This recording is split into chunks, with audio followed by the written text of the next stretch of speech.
Tonight, we're stepping straight into one of the strangest fever dreams in American history.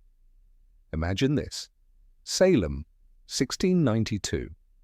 The air is sharp with wood smoke and fear. You walk down a narrow dirt road and every window shutter seems to snap shut as you pass, not because you're dangerous, but because someone, somewhere, might accuse you of witchcraft. And in Salem, an accusation is as good as a death sentence. Here's the wild part. The first people accused weren't shadowy outsiders. They were women everyone in town knew. Sarah Good, a poor beggar, Sarah Osborne, a landowner tangled in disputes, and Tituba, an enslaved woman from Barbados who told stories the local children found intoxicating. Within weeks, hysteria spread faster than smallpox. Neighbors turned on neighbors. Ministers thundered from pulpits. Even doctors claimed invisible forces were clawing at afflicted girls. And yet this wasn't chaos without purpose. When you dig through the trial records, something darker emerges: property lines, old grudges, political tensions simmering under the surface. Salem wasn't just a witch hunt. It was a perfect storm of fear and power. Picture it: teenage girls convulsing in court, judges hammering down sentences, and a whole town convinced the devil had set up shop in Massachusetts. Now here's where it gets uncomfortable. More than 200 accused, 19 executed by hanging. One man, Giles Corey, pressed to death with stones for refusing to speak. And still the leaders insisted they were saving Salem's soul. But ask yourself, who benefited from the land seized, the reputations ruined, the silence of the dead? And maybe that's the haunting part. Salem wasn't about witches at all. It was about control, disguised as godly justice. You're sitting in a crowded meeting house that smells like wet wool and tallow. It's June, 1692, the air is thick, and a girl in the front bench convulses so hard her cap strings snap. The magistrate leans forward like a man peering into a well. "Who afflicts you?" he asks. She points, past the soldiers, past the ministers, straight at a grandmother with a linen coif and clean hands. The room inhales. Someone whispers, "Rebecca, nurse." The sheriff's keys ring, and you, if you're honest, feel that little twinge, relief, that the finger didn't swing your way. Welcome to Salem Village. No theme music, just the drum of boots and the creak of a gallows beam warming in the sun. Tonight we're going to talk about how a handful of teenagers, 2 ministers with libraries the size of ships, and a colony fresh from war made bad weather inside a courtroom and called it justice. It starts with noises you can't place. Knocks in the walls. A child's arm curling into cramps. The first truly viral idea in New England is not freedom, it's possession. January 1692, the parsonage, Reverend Samuel Parris's house, feels colder than outside. His daughter Betty goes rigid mid-prayer. His niece Abigail shrieks at an empty chair. Imagine a father whose job is certainty watching his living room unfasten. The doctor, William Griggs, is summoned. He looks, listens, and offers the most 17th century diagnosis on record. If it's not natural, it must be preternatural. Translation: witches. Quick aside. If you're yelling, maybe it's ergot, maybe PTSD, I hear you. Historians have pitched everything from rye fungus to conversion disorder to the psychology of bored teenagers. Keep them all on the table because the point tonight isn't one cause. It's the perfect storm: frontier war trauma, church schisms, land lawsuits, epidemics, a winter that overstays, and a community divided into 2 surnames with muskets. But back to the parsonage. Tituba, an enslaved woman in Parris's household, becomes the room's center of gravity. We don't know exactly where she was born. We do know where everyone placed their fear. She tells the girls stories that sound like the Caribbean at night, omens in eggs, animal spirits, the kind of folklore that Puritans call evidence when scared enough. The girls bite, and the story bites back. February. The afflicted collect in a tangle on the floor. Ann Putnam Jr., Mercy Lewis, Mary Walcott. Hands clawing at the air, eyes fixed on people no one else can see. The adults ask who, and that's the fulcrum. Once a who exists, the law has something to grind against. They say, Sarah Good, a beggar with a temper, the kind who mutters when turned away. They say Sarah Osborne, sick, litigious, not much liked. They say Tituba, because you pick the people the village already pushed to the edge. The magistrates, John Hathorne and Jonathan Corwin, set up court in the meeting house. No robes, no wigs, just men with God on their side asking questions that only have bad exits. Why do you hurt these children? I do not. The girls shriek. They writhe in chorus, as synchronized as any choir. And if you're thinking, why would anyone believe this? Picture a world lit by one candle every 20 feet. When the room explodes with screams, the most rational man alive will glance at the dark and wonder what's peering back. Tituba breaks first because she understands what the court wants, and because survival is a language you learn fast when the law owns your skin. She tells a story so vivid the magistrates lean in like boys. A tall man from Boston, a book with 9 signatures, a yellow bird, riding on poles, a black dog, witches who promise her safety. It reads like a dream you wake from sweaty and remember all day. The important part is the book. With one story, Tituba expands the universe.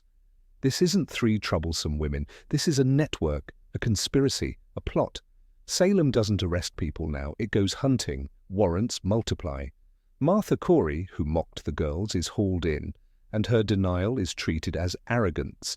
Rebecca Nurse, pious, elderly, hard of hearing, goes next. And if a nurse can be a witch, anyone can. The room shifts. Men stop whistling when they pass the parsonage. People try not to own cats. Enter spectral evidence, the legal invention that lets the invisible drive the noose. Here's the rule the magistrates adopt. If your spectre, your spirit double, hurts someone, the court may consider it proof, unless the devil used your shape without permission. And who decides whether permission was granted? The person seizing on the floor. That sound you hear is the hinges of due process falling off. By May, the colony has a new governor, Sir William Phipps, who brings a solution, a special court, Oyer and Terminer, to handle the flood. Chief Justice William Stoughton presides with a forehead like a wall. Cotton Mather, celebrity minister from Boston, writes letters full of bold italics. He is not the villain some modern retellings draw, and that's scarier. He's the guy who believes in science and demons, owns a microscope and a list of invisible sins. He tells the judges to be careful and also to be bold. The court hears both verbs. Bridget Bishop is the first to hang. She owns a red bodice. She laughs too loud in taverns. She's convicted on patterns, not facts, and walks up the ladder on a Friday with the June sun burning like sarcasm. The sheriff nudges, the crowd murmurs, her legs kick. The town goes home to beans and early bedtime and the sound of flies. Now the machine runs itself. If you're named, name others. If you resist, you're proud. If you confess, congratulations. You've just authorized a whole new list of arrests. Martha Carrier, called a rampant hag by a neighbor, with a pen and a grudge, stands straight as a fence post and sneers at the court. Her 2 sons, tortured until their answers fit the question, testify that she made them witches too. Picture that, boys learning how to betray, to spare their bones. Giles and Martha Corey, old stubborn, married like a fist, go down on the wheel of property disputes.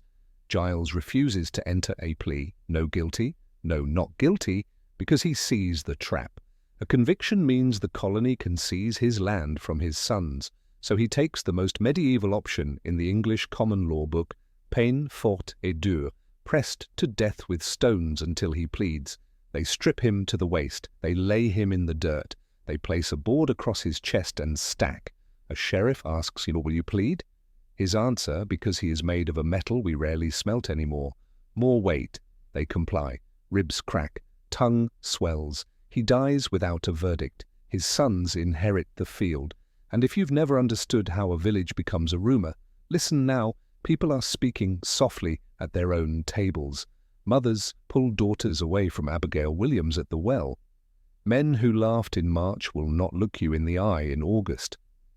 Everyone stares at the floor when Rebecca Nurse is hanged, because if she's guilty, the map has no north. Spectral evidence begins to wobble. Too many good names, too many contradictions. The afflicted are now seeing spectres everywhere, in court, in church, sometimes wearing judges' faces. The math becomes unsustainable. Then the governor's wife gets named. Funny how fast theology becomes policy when it reaches the governor's table. Phipps halts executions, dissolves Oyer and Terminer, and creates a new court that, crucially, refuses spectral evidence. With that single subtraction, the tide turns. Without ghost testimony, the cases collapse like wet paper.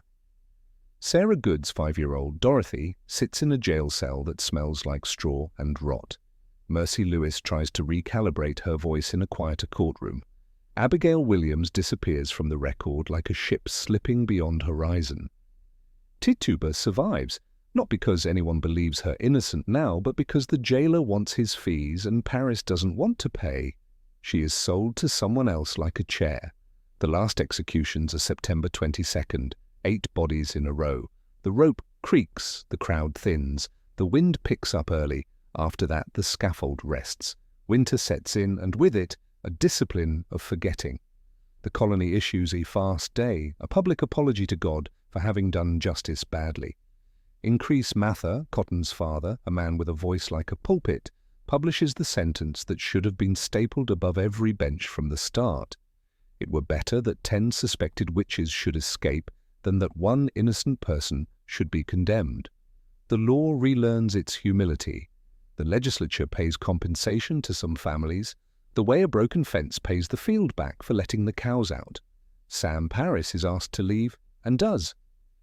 Years later, the Massachusetts Supreme Judicial Court formally clears the last of the names. Descendants still gather more than 300 years later to say the words you say to the dead when your ancestors failed them. We're sorry. And here's the part that never fits cleanly in textbooks.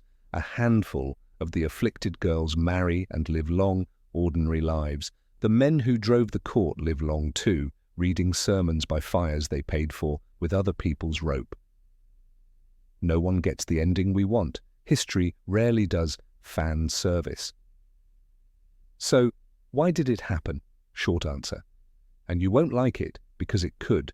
Because a village under stress can turn the wrong people into policy. Because bad evidentiary rules give fear a badge. Because charismatic teenagers found an instrument, and adults, some earnest, some opportunistic, played along. Because land hunger put teeth in theology. Because once a story pays, it proliferates. Longer answer, the witch crisis is the most American thing about colonial New England, a frenzy with minutes kept and warrants alphabetized, every arrest warrant crisp as a catechism, even panic cued neatly. December 1692. Snow finds every crack in the parsonage.